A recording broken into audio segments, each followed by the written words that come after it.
বিজ্ঞান কি শেষ পর্যন্ত নাগাল পেল ঈশ্বরের?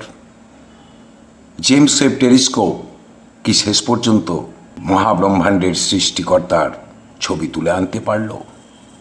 আজকের এই ভিডিওতে শুনবেন এক মহাজাগতিক সত্য, যেখানে ঈশ্বরের অস্তিত্ব আছে কি নেই সেটাই আমরা ব্যাখ্যা করতে যাচ্ছি বিজ্ঞানের নিরিখে। জেমস ওয়েব টেলিস্কোপ এমন কিছু ছবি তুলে এনেছে যেখান থেকে প্রশ্ন তোলাই যায়, তবে কি এই বিশ্ব ব্রহ্মাণ্ডের সৃষ্টিকর্তা ঈশ্বর সত্যিই রয়েছেন? আমরা হাজার হাজার বছর ধরে একটা প্রশ্নের উত্তর খুঁজছি। এই মহাবিশ্ব কি কেবলই একটা মহাজাগতিক দুর্ঘটনা, নাকি এর পিছনে রয়েছে কোনো এক মহান স্রষ্টার নিপুণ কারুকার্য? বিজ্ঞান যেখানে তথ্যের খোঁজে থমকে যায়, অর্থাৎ বিজ্ঞান যেখানে হারিয়ে যায়, পথ হারায়, শেষ হয়ে যায়, সেখান থেকেই শুরু হয় আধ্যাত্মিকতা, দর্শন। সম্প্রতি জেমস ওয়েব স্পেস টেলিস্কোপ এমন কিছু ছবি এবং তথ্য পাঠিয়েছে যা পৃথিবীর তাবড় তাবড় বিজ্ঞানীদেরও নতুন করে ভাবতে বাধ্য করছে। আজ আমরা জানাবো জেমস ওয়েব কি আসলে সেই মাস্টার পেইন্টার বা সৃষ্টিকর্তার অস্তিত্বের ইঙ্গিত আমাদের হাতে তুলে দিচ্ছে। দেখতে থাকুন আজকের ভিডিও, শুনতে থাকুন এই আলোচনা। খুঁজে পেতে পারেন যারা বিশ্বাস করেন না, তারাও ভাবতে শুরু করবেন এই মহাবিশ্ব কি নিজে নিজেই সৃষ্টি হলো? কেউ কি নেই এর পিছনে? বিগ ব্যাংয়ের মাত্র কয়েক কোটি বছর পরের মহাবিশ্ব কীরকম দেখতে ছিল? জেমস ওয়েব সময়ের সীমানা পেরিয়ে 1350 কোটি বছর আগের আলো শনাক্ত করেছে। বিজ্ঞানীরা আশা করেছিলেন সেখানে আদিম ধুলোবালির কোনো স্তূপ দেখবেন, কিন্তু তারা যা দেখলেন তাতে সবার চোখ কপালে উঠল।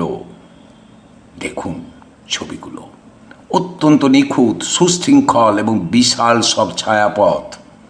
আধুনিক পদার্থবিজ্ঞান বলছে মহাবিশ্বের এই প্রাচীন লগ্নে এত সুন্দর ছায়াপথ তৈরি হওয়া প্রায় অসম্ভব। তবে কি এই অসাধ্য সাধনের পিছনে কোনো মহাজাগতিক বুদ্ধিমত্তা বা অদৃশ্য শক্তি কাজ করেছে? আর এই প্রশ্নের উত্তরে যাওয়ার আগে বলে দিই জেমস ওয়েব টেলিস্কোপ কিভাবে ছবি তোলে। আপনাদের অনেক আগ্রহ থাকতে পারে আলোকবর্ষ দূরের ছবি কিভাবে তোলা হয়। আবার ভাবতে পারেন জেমস ওয়েব স্পেস টেলিস্কোপ মহাকাশের যে রঙিন আর ঝকঝকে ছবিগুলো আমাদের উপহার দেয়, সেগুলো কি মহাকাশে গেলেই দেখা যাবে? উত্তর হলো না।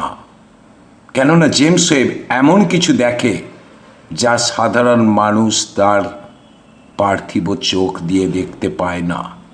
আমরা যেটা দেখি সেটাকে বলা হয় দৃশ্যমান আলো, কিন্তু মহাকাশের অনেক দূরে থাকা, হাজার হাজার আলোকবর্ষ দূরে থাকা নক্ষত্র বা গ্যালাক্সির আলো কয়েকশো কোটি বছরের পথ পাড়ি দিয়ে আমাদের কাছে আসার সময় লম্বা হয়ে যায় দৈর্ঘ্যে, এবং ইনফ্রারেড বা অবলোহিত আলোয় পরিণত হয়। সাধারণ টেলিস্কোপ ধুলোর মেঘ ভেদ করে সে আলো দেখতে পায় না, কিন্তু জেমস ওয়েবের বিশাল স্বর্ণালী আয়নায় অদৃশ্য ইনফ্রারেড আলো সংগ্রহ করতে পারে। জেমস ওয়েব টেলিস্কোপের 21 ফুট চওড়ায় এই আয়নাটি 18টি ষড়ভুজাকৃতি আয়না দিয়ে তৈরি, যার উপর প্রলেপ দেওয়া হয়েছে খাঁটি সোনা ইনফ্রারেড আলোককে 99% অর্থাৎ 99% প্রতিফলিত করতে পারে।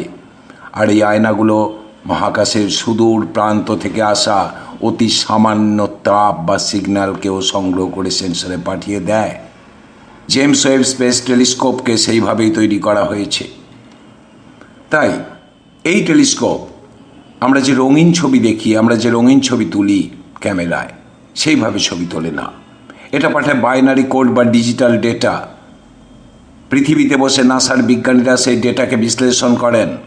ইনফ্রারেড আলোর বিভিন্ন তরঙ্গ দৈর্ঘ্যকে তারা মানুষের দৃশ্যমান রঙের সঙ্গে মিলিয়ে দেন। যেমন সব থেকে দীর্ঘ তরঙ্গ দৈর্ঘ্যকে লাল এবং সব থেকে ছোটটিকে নীল রং দেওয়া হয়। জেমস ওয়েব আমাদের সেই জগৎকে দেখাচ্ছে যা চোখের আড়ালে ছিল, ঠিক যেমন আধ্যাত্মিকতা আমাদের জীবনের অন্তর্নিহিত সত্যকে অনুভব করতে শেখায়। আপনার কি মনে হয় এই সুবিশাল মহাকাশ মহাব্রহ্মাণ্ড এক অসামান্য সৃষ্টি কি কোনো স্রষ্টা ছাড়াই রচিত হয়েছে? লিখুন কমেন্টে। সুফি দর্শনে বলা হয় এই দৃশ্যমান জগৎ হলো স্রষ্টার সৌন্দর্যের প্রতিফলন।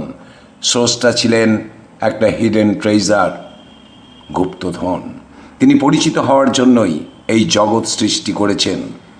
জেমস ওয়েব স্পেস টেলিস্কোপ যে ইনফ্রারেড বা অদৃশ্য আলো ধরছে তাকে সুফি দর্শনের নূর বা ঐশ্বরিক আলোর সঙ্গে তুলনা করা যেতে পারে, যেটা সাধারণ চোখ দিয়ে দেখা যায় না কিন্তু বিশেষ যন্ত্রে বা অন্তরে ধরা দেয়।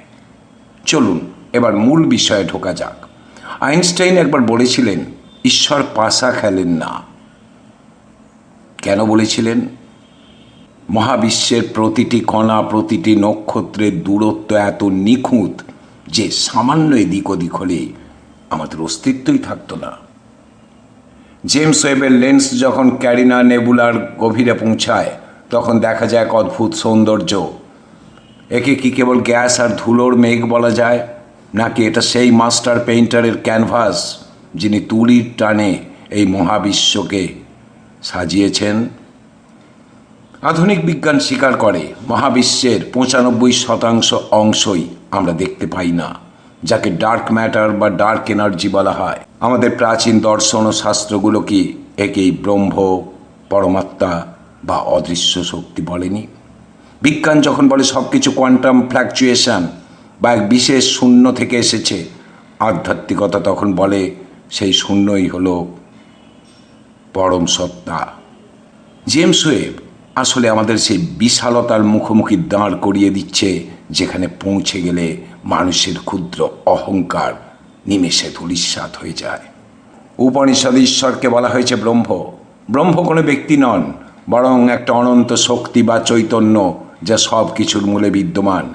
উপনিষদ বলছে তিনিই এই জগৎ সৃষ্টি করে নিজেই তার ভিতরে প্রবেশ করেছেন। জেমস ওয়েব টেলিস্কোপ যখন মহাকাশের গভীর থেকে গভীরতর স্তরে শৃঙ্খলা খুঁজে পায় তখন দর্শনের ওই কথাগুলি মনে পড়ে। সৃষ্টিকর্তা সৃষ্টির বাইরে নন, বরং সৃষ্টির অণু পরমাণুতে মিশে আছেন। আপনারা সবাই জানেন তিনিই শক্তি, তিনিই ছড়িয়ে রয়েছেন জীবজগৎ, উদ্ভিদ জগৎ, প্রকৃতির মাঝে, ধূলিকণার মাঝেও।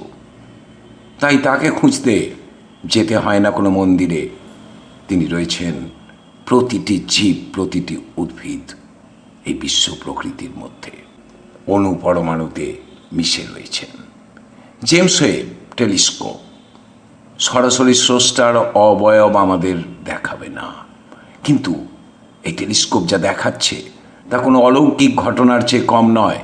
প্রতিটি ছায়াপথ, প্রতিটি নতুন নক্ষত্র আমাদের মনে করিয়ে দেয় আমরা এই বিশাল মহাবিশ্বের এক অবিচ্ছেদ্য অংশ। হয়তো সৃষ্টির এই মহাজাগতিক শৃঙ্খলার সৌন্দর্যের মাঝেই স্রষ্টা বিরাজমান, কেননা সৃষ্টির মাধ্যমেই হয় স্রষ্টার পরিচয়। বিজ্ঞান আজ যা লেন্স দিয়ে প্রমাণ করছে, দর্শন তা হাজার হাজার বছর আগে ধ্যানের মাধ্যমে অনুভব করেছিল। জেমস ওয়েব আমাদের বলছে যে মহাবিশ্ব এক সুশৃঙ্খল শিল্পকলা, আর দর্শন বলে যদি কোনো শিল্পকলা থাকে তবে তার একজন শিল্পী অবশ্যই আছেন। প্রাচীন দর্শনের চোখে ঈশ্বর কোনো সীমাবদ্ধ সত্তা নন, তিনি হলেন সে অদৃশ্য সূত্র যা বিগ ব্যাং থেকে আজ পর্যন্ত প্রতিটি নক্ষত্র আর গ্যালাক্সিকে একটি সুতোয় বেঁধে রেখেছে। জেমস ওয়েব হয়তো সে অদৃশ্য সুতোরই কিছু রঙিন ঝলক আমাদের দেখাচ্ছে। কি মনে হয় আপনাদের? জেমস ওয়েবের এই আবিষ্কারগুলো কি ঈশ্বরের অস্তিত্বের দিকে ইঙ্গিত করছে? আপনার মতামত কমেন্টে জানান। আজকের ভিডিওটি ভালো লাগলে সঙ্গে থাকুন আমাদের সঙ্গে এই মহাজাগতিক যাত্রায়, আধ্যাত্মিক পথে, বিজ্ঞানের হাত ধরে। দেখা হবে পরের ভিডিওতে।